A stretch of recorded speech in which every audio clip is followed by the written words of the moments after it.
Matt. I am a part of the Dallas Sumo Club, and I am co-host of Sumo Punx podcast.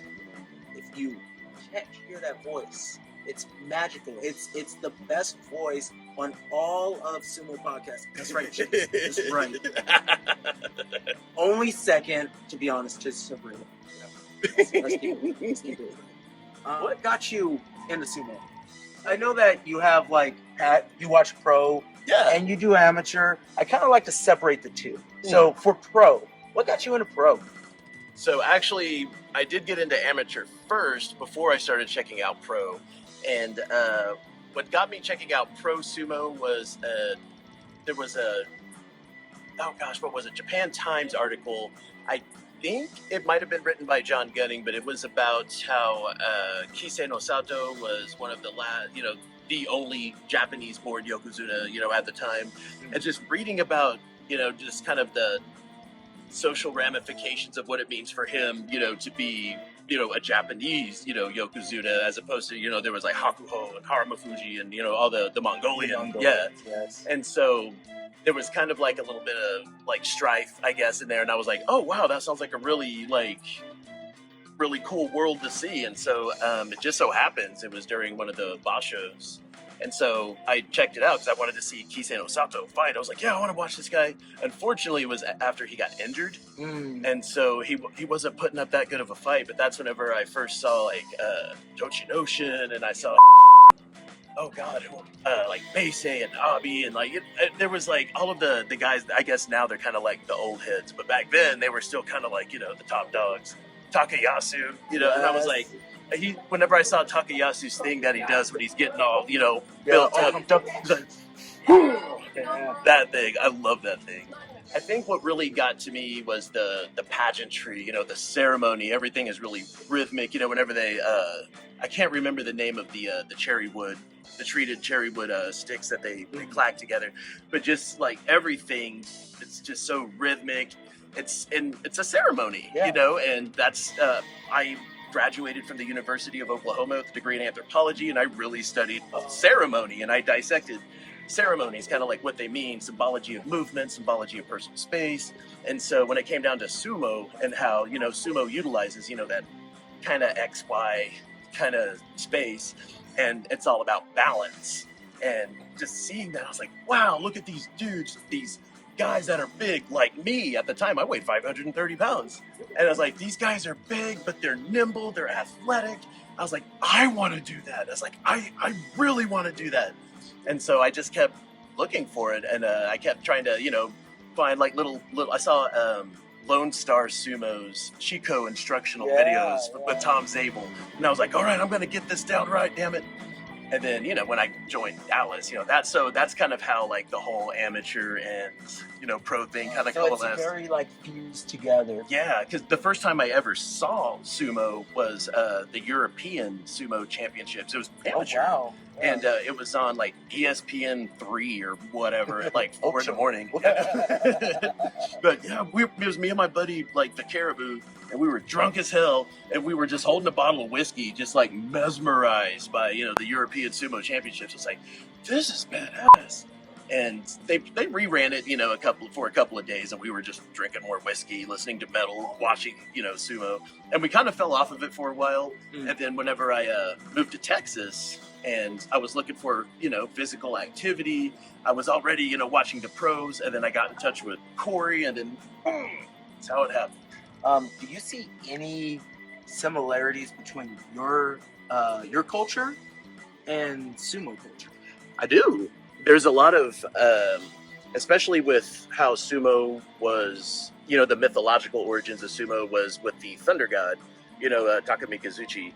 And in my culture, the storms, those thunder beings, are, of great importance. It was the storms that, fertilized the earth and made the first Pawnee woman be born out of a ear of corn, born and wrapped in corn silk. That's like, part of our origin story. And so storms, like, spiritually, and culturally to me are like extremely significant. And I feel like I have like a kinship, with lightning and like with thunder. Yeah. And so being a part of sumo makes me feel like I am still living, with that kinship, with lightning and with thunder. And your style, you embody that, don't you? You truly do. I try. I see it. I see it.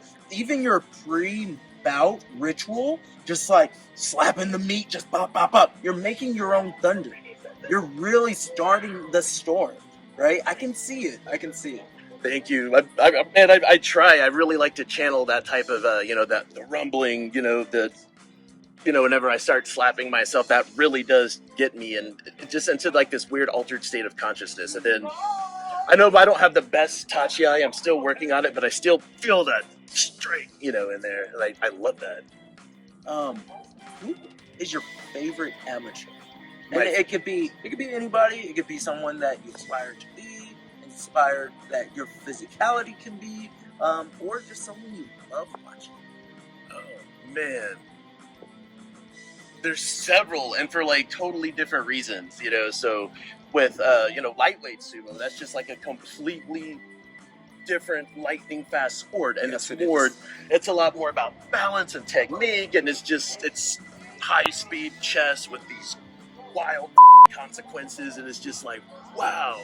And so I remember whenever I saw you and Trent Sabo, at last year's Consulates Cup, I was just like. It's like that's kind of what made me really zero in, on lightweight sumo, because I wrestled with Corey, and I've seen Justin Kizzer, at the Cowboy Cup, and I fought Justin Kizzer, and I fought you at the Cowboy Cup. You kicked my ass. But seeing how you use leverage and angles and all that technical knowledge, and how your body just knows to do that, I envy that. And so like me, like I use power and driving, and like. My brain isn't quite thinking in terms of, technique just yet. It's not like, oh, just do it. My brain kind of wants to say, oh, well, what if I do this? Oh, well, what if he does that? But it's just do it. I have to make it do that. But seeing that lightning fast decision making and lightweight, that's no joke. And I want that lightning fast, confident decision making. So you have the thunder, and you want to bring some lightning into it. All right. So the creation of the earth. It goes all around. It's all connected. Everything's interconnected. And that's a big thing about, indigenous culture is, understanding that everything on this planet is interconnected. My favorite professional, I would say, like, of all time, Fuji. Just because he was just so badass to behold. He was like a Herculean, like chiseled Greek god, just tossing these giant dudes around like they're nothing. Comfortably. I mean, look at this man. Look at this man. Uncomfortably beautiful. He is a very beautiful man. But Fuji was just something else. And I remember whenever I saw this, documentary, and he was fighting. He was tossing. I can't remember who it was. I think it was a Yokozuna at the time. It was one of his main rivals. I want to say it was Kitano. Not Kitano. I can't remember the name. Anyway, so just to see this huge hulking dude that obviously had skill, that obviously had power, and Fuji was much smaller than him, but he's all like, muscled up, and still just manhandled that dude. I was amazed. So I would have to say he's my favorite of all time. So I would have to say my favorite, like, current pro Rikishi is Daisho. I just love that Tsupari style. He just gets in there, and it's like he's imposing his will on other people. He's imposing his style of sumo on other people.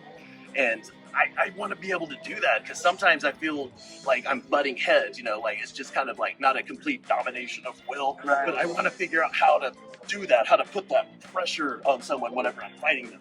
Because honestly, I'm just having fun when I'm out there, and I don't think in terms of like, oh, well, I'm gonna pull up and dominate. So my brain's not going there. My brain's like, oh yeah, this is badass, and I'm just fighting, Question.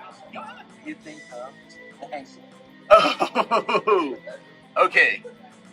What I think of the Henka is it's a tool, it's there, and you can use it, and when it gets used on you, yeah, sometimes it sucks. It happened to me. So that Jay Scriven? I'm sorry, I'm mispronouncing your last name. But whenever I was watching videos of this dude's tachi-ai, and I was so zeroed in on how much pressure he does when he does his tachi-ai. I think it was like an offensive lineman maybe. So he's got a lot of power. So when I fought him today, he freaking hinkered me. I totally like, I was bracing myself, for this hard tachi. It never came. He just jumped in the air. I was like, oh, and like just went blank. And before you knew it, I was on the other side of the Tawara. I was like, damn.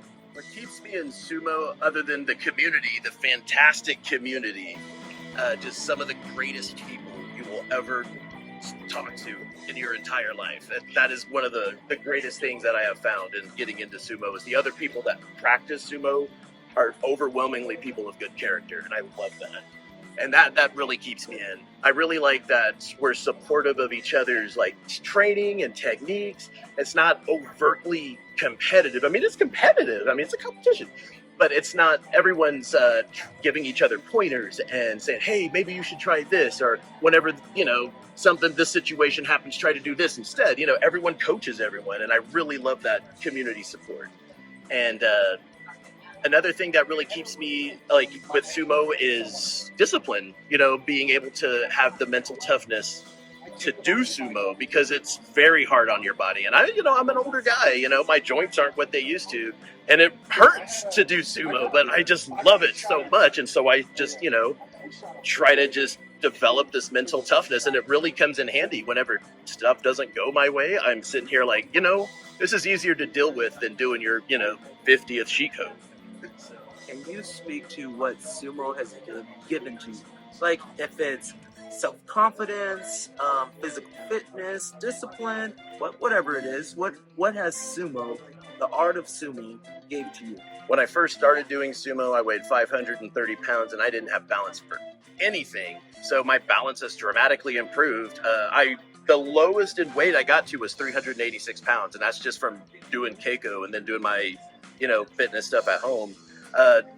I did get back up to 420, so, I'm at a comfortable weight. I'm hard to move, but, I'm actually developing more muscle mass.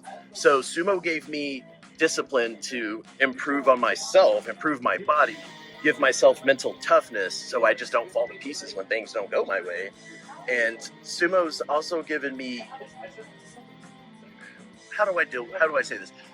It's given me a way to deal with all of the traumatic that's happened to me during my lifetime. And, it's a catharsis. I feel like I'm channeling, a lot of stuff that I didn't have a healthy outlet for whenever I was younger. And now that I have this outlet, I'm just rolling with it, and I'm having fun, the most fun I've ever had doing anything, beating the hell out of other people, yes. And we all just love doing it. It's one of the greatest feelings in the entire world.